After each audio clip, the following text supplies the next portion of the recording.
នេះថាកម្ពុជាស្រឡាញ់សន្តិភាពកម្ពុជាស្រឡាញ់សន្តិភាពសូមអរគុណលោកទាំងអស់គ្នា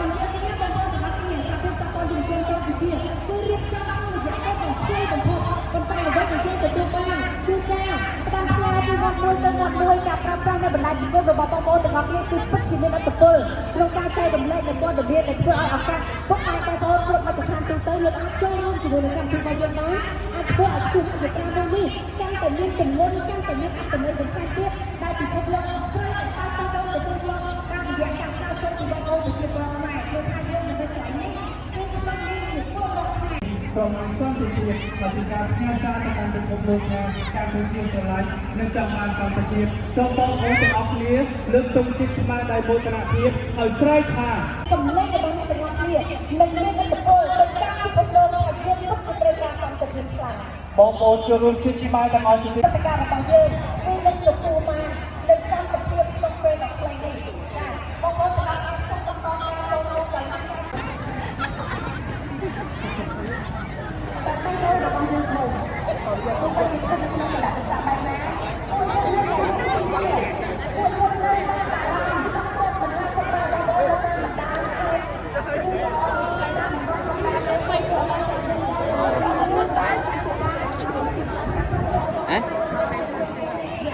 ឆ្លងមករួចទេ